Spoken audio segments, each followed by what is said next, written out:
예, 오늘도 이렇게 줌 예배에 오신 여러분을 진심으로 환영합니다.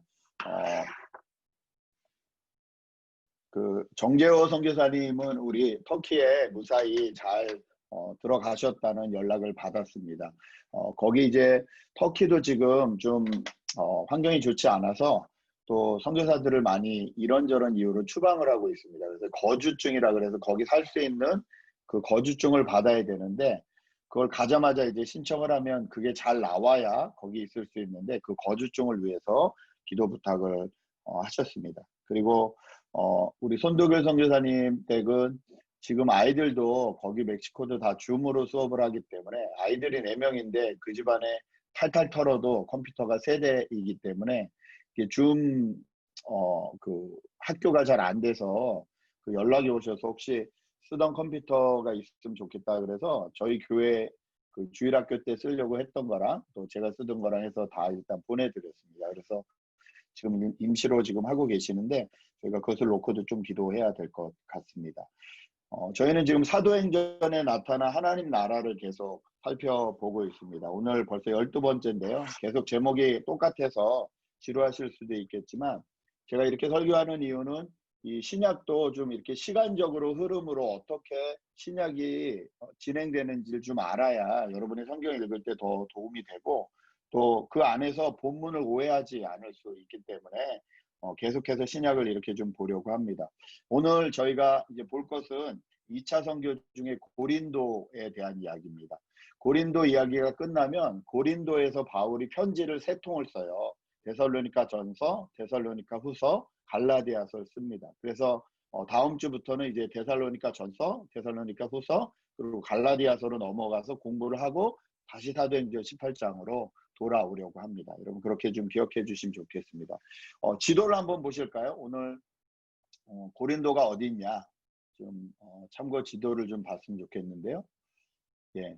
저희가 지금 계속 지금 2차 선교를 보고 있는데 수리아 안독에서 출발해서 쭉 왔죠. 그래서 저 땅을 넘어갔습니다. 저기가 그 성경 시대에는 마게도니아 땅이었고 지금은 유럽입니다. 유럽 땅이라고 말씀을 드렸어요. 제가 여기가 이제 유럽이고요. 여기가 유럽이고 여기가 지금은 이제 그리스입니다. 그리스에 있는데 여기에 빌립보 교회를 세우고 데살로니가 교회를 세우고 바울이 베레아를 거쳐서 아테네를 거쳐서 오늘 이제 고린도에 왔습니다. 이 고린도에 와서 지난번 말씀드렸듯이 이 빌립보와 데살로니가 교회가 막 세워진 교회이기 때문에 여기에 실라와 디모데를 두고 왔다고 말씀드렸죠. 그리고 이제 바울만 피해서 아테네에 있다가 고린도로 와서 이제 이 고린도에서 다 만나게 되고요. 이 고린도에서 만날 때 새로운 동역자를 만나는데 브리스길라와 아굴라, 여러분 많이 들어보셨을까요? 브리스길라가 여자고요. 아굴라가 남자입니다. 이 부부를 만나는데 이 부부는 로마로부터 추방돼서 왔다 그렇게 얘기했죠. 그래서 그 황제 때 로마의 유대인들은 다 나가라는 추방령이 있었어요. 그래서 로마에서 추방됐는데 브리스길라는 원래 로마 여인이었고 아굴라는 다른 지역의 남자였는데 아마 로마로 가서 사업을 했던 것 같습니다. 그래서 이 부부가 이 고린도에 와서 바울을 만나는 이야기가 오늘 이 본문의 내용입니다. 고린도 지역은 지도에서도 봐서 아시겠지만 항구 도시입니다. 항구가 큰 항구가 2개나 있었고요. 바울 시대에 이미 50만 명이 넘는 인구가 있을 정도로 큰 도시였다고 합니다. 그리고 헬라 문명의 신들, 아폴로 신, 포세이돈 신, 헤르메스 신 이런 신들이 많아서 신전도 많았기에 우상 숭배를 많이 했고요. 아무래도 무역이 잘 되고 돈이 있고 이런 도시다 보니까 향락 문화가 발달할 수밖에 없었고 향락 문화를 발달시키는데 아주 큰 요인을 했던 것들 중에 하나가 우상 숭배입니다. 신전에서 우상 숭배를 섬기는데 어느 정도였냐면 신전에 여인들을 데려다 놓고 여인들과 음탕한 짓을 하면 그게 우리 신에게 예배하는 거다 이렇게 가르쳤어요. 그리고 얼마나 수많은 남자들이 갔겠어요. 수많은 뱃사람들과 거기에 온 여행객들과. 그래서 고린도의 별명이 뭐냐면 음란한 도시. 그래서 그때 그 속담같이 불리는 게 있었는데요. 저 사람 고린도 사람 같아. 그러면 그 말은 저 사람 너무 음탕해. 그런 소리로 들릴 정도로 그런 이미지를 가졌던, 돈은 많고 부유했지만 너무 음란한 도시. 이게 고린도의 그 도시의 분위기였습니다. 또 여러분 지난번에 우리 아테네에서 올림픽이 시작됐다 그랬잖아요.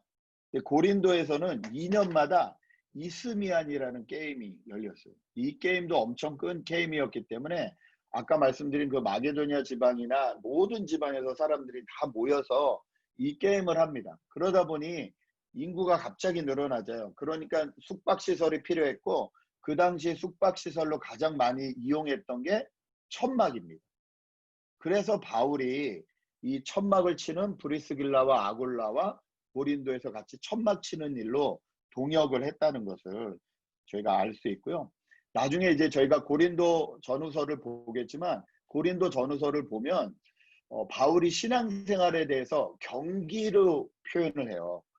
이 스포츠 경기로 예를 드는데 이게 무슨 말인지 고린도 사람들은 너무 잘 알고 있었다는 거죠. 왜냐하면 2년에 한 번씩 큰 스포츠 대회가 열리기 때문에 신앙생활도 경기와 같다 이런 표현을 하는데 고린도 사람들이 너무 잘 알아들었고 바울은 항상 그 상황을 이용해서 복음을 전했다는 것을 알 수 있습니다. 저희가 여기서 오늘 이 바울의 메시지를 통해서 좀 깨닫고 싶은 것은 뭐냐면요. 첫 번째, 이 하나님 나라는요. 준비되는 사람을 통해서 일이 일어나더라 라는 것입니다. 오늘 7절 8절 한번 보실까요? 이 바울이 항상 그랬듯이 회당에 가서 설교를 했는데 이 유대인들이 싫어합니다.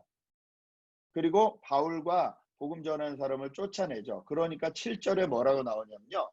거기서 옮겨 하나님을 경외하는 디도 유스도라 하는 사람의 집에 들어가니 그 집은 회당 옆이라. 8절. 또 회당장 그리스보가 온 지방과 더불어 주를 믿으며 수많은 고린도 사람도 듣고 믿어 세례를 받더라. 회당 사람들은 예수를 믿는 것을 싫어했고 또 기독교를 전하는 걸 싫어했습니다. 그러니까 바울이 이제 거기서 발을 털고 그럼 나는 이제 이방인들에게 가겠다라고 했을 때 그 바울과 다시 사람들이 모이는 교회 역할을 해줬던 사람이 누구냐면 디도 유스도라는 사람이랍니다. 이 디도 유스도라는 사람은 회당 옆에 사는 사람이었어요. 근데 저는 이 디도 유스도의 이 역할이 너무 크다고 생각합니다. 고린도에서. 고린도 교회가 세워지거든요. 분명히 이 디도 유스도가 중심 인물이 되었을 것입니다. 여러분 생각해 보십시오. 회당장, 그리스보라고 회당장은요. 유대인의 회당을 맡는 사람이에요. 지금 말하면 뭐 담임 목사나 아니면 사역자나 적어도 뭐 장로님 정도 되시는 분이에요. 근데 그분이 평생 유대교만 알았어요. 평생 유대교의 하나님만 알았어요. 그러다가 바울을 통해서 우리 유대교가 기다리는 메시아가 예수 그리스도로 이 땅에 오셨다라는 소식을 들었어요.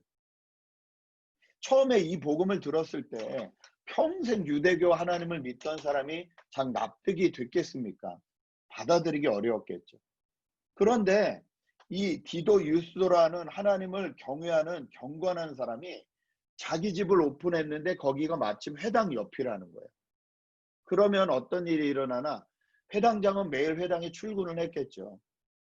유스도와 바울은 그 회당장과 매일 굿모닝을 했겠죠. 커피 한 잔 들고 옆집인데 자연스럽게 대화가 오고 가겠죠. 그러면서 묻겠죠. 진짜 유대교가 말하는 구약 성경이 말하는 메시아가 예수라는 분으로 오셨냐? 이 질문을 했을 거예요. 그리고 그 근거가 뭐냐에 대해서도 바울에게 계속 물었을 거예요. 이렇게 물었을 수 있는 이유는 옆집이니까, 가까우니까. 저희가 여기서 알 수 있는 건요. 디도 유스도는 하루아침에 준비된 사람이 아니었다는 걸 알 수 있습니다. 여러분, 바울이 오늘 고린도에 1년 반 있었다 그러거든요. 바울이 디도 유스도 집에서 잠도 잤는지는 모르겠어요. 그러나 적어도 그 집이 교회로 사용된 건 맞아요. 잠도 잤다 그러면 이건 더 큰일이죠. 여러분 진짜 손님이 일주일만 왔다 가셔도 집을 쉐어하는 게 쉽지 않은데 1년 6개월을 섬겼다? 아니면 거기서 잠을 안 잤다 할지라도 매주 혹은 거의 매일 사람들이 모일 수 있도록 지분을 오픈했다? 쉬운 일 아니거든요. 디도 유스도는 하나님을 경외하는 경건한 사람이라 그랬어요. 예수 믿는 사람으로서 나는 예수 믿는 사람으로서 무엇을 하며 살아야 되나라는 것에 대해서 고민하고 있었던 사람임에 분명합니다. 그러기에 바울이 유대교 회당에서 쫓겨났을 때 바로 우리 집으로 오십시오 라고 받아줄 수 있었다는 거죠.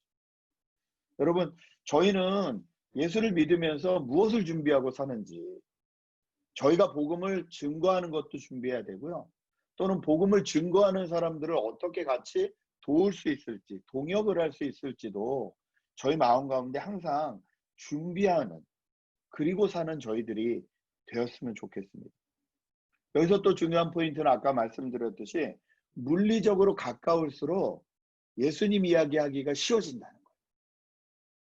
그러면 저희는 적용해 볼 수 있죠. 저희 주변에 있는 사람은 누군가? 내가 물리적으로 자주 만날 수 있는 사람은 누군가? 그분들에게 어떻게 복음을 전하면 될까? 어떻게 예수님 이야기를 자연스럽게, 막 억지로가 아니라 자연스럽게 흘려낼 수 있을까? 지난주에 멕시코 선교사님에게 손도결 선교사님에게 연락을 듣고 컴퓨터를 전해드려야 되는데 제가 가려고 했더니 막으시더라고요. 너무 힘들다고. 근데 멕시코를 계속 왔다 갔다 하시는 선교사님이 계시대요. 그분에게 전해주시면 받을 수 있대요. 그래서 제가 가든글로브에 계시는 그분에게 갔습니다. 가서 뵈니까 여자 선교사님인데 70대세요. 근데 멕시코 엔세나다에서 22년간 선교를 하셨고 남편이 돌아가시고 지금 7년간 혼자 하고 계세요. 그런데 이제 원래 교단에서도 그렇고 다 작년에 은퇴가 된 거예요.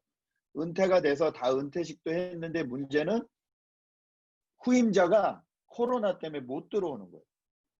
한국에서 오시는 이 볼리비아에서 7년 사역을 하신 우리 의사 선생님인데 스페니쉬도 잘하고 해서 다 연결이 돼서 이제 후임자로 받아들이기로 했는데 지금 비자 문제가 껴서 못 들어오는 거예요. 그래서 그분이 들어오실 때까지 이분은 은퇴하시고 시민권자시니까 가든글로브의 시민 아파트, 노인 아파트 들어가셨는데 3월에 은퇴하셨지만 그분이 오실 때까지 한 달에 한 번 또는 두 번 계속 멕시코를 왔다 갔다 하시는 거예요.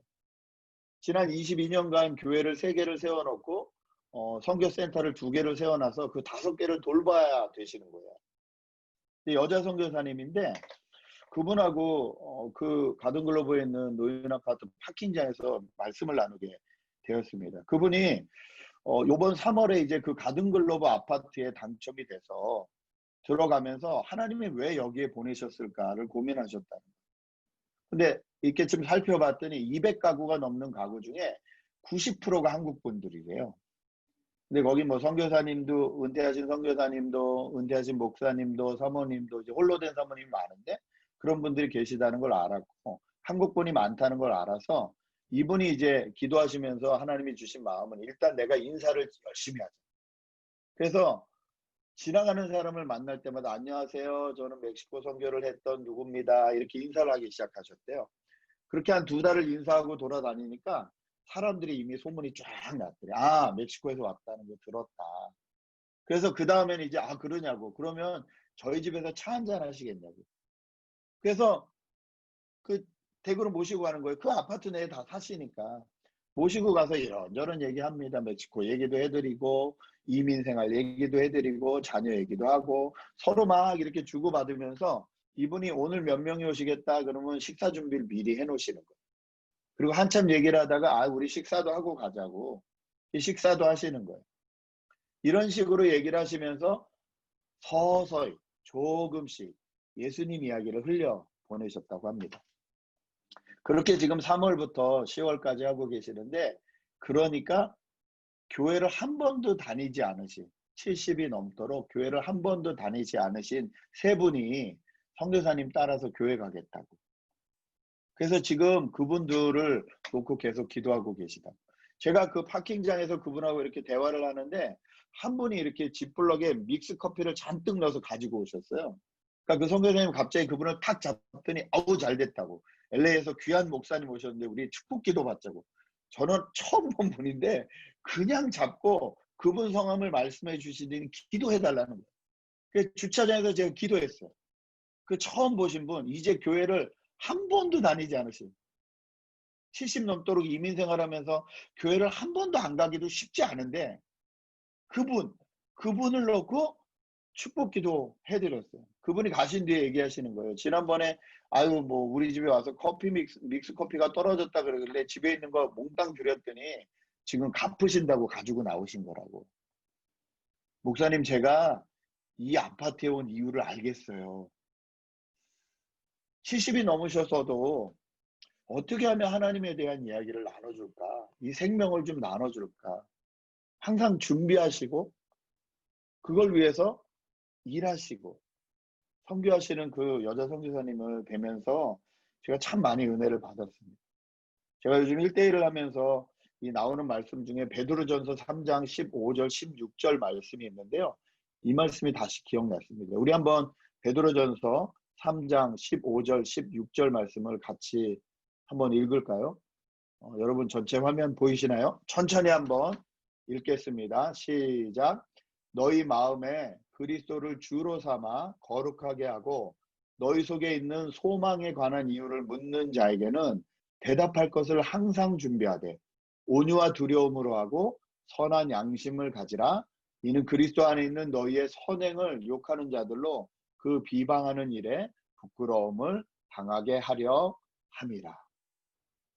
우리 안에 소망을 묻는 사람들에게 항상 대답할 것을 준비해라. 여러분 이렇게 준비하는 저와 여러분 되셨으면 좋겠습니다. 예, 이민생활하면서 가정을 오픈해서 하는 것이 쉽지 않잖아요. 또 요즘 같은 팬데믹 시대에 쉽지 않잖아요. 그러면 여러분 교회 이용해 주시기 바랍니다. 여러분 이용하시라고 데코도 만들어 놨고 저희가 음식도 얼마든지 뭐 커피가 됐든 티가 됐든 얼마든지 준비해 놓겠습니다. 아이들 뛰어놀기도 좋고 주방 넓어서 뭐 좀 만들어 먹기도 좋아요. 필요한 건 얼마든지 말씀해 주시고 어떻게 하면 내가 이 하나님의 생명을 같이 나눠줄 수 있을까? 거기에 대해서 고민하고 준비하는 디도 유스도 같은 저희 교회 되었으면 좋겠습니다. 두 번째요.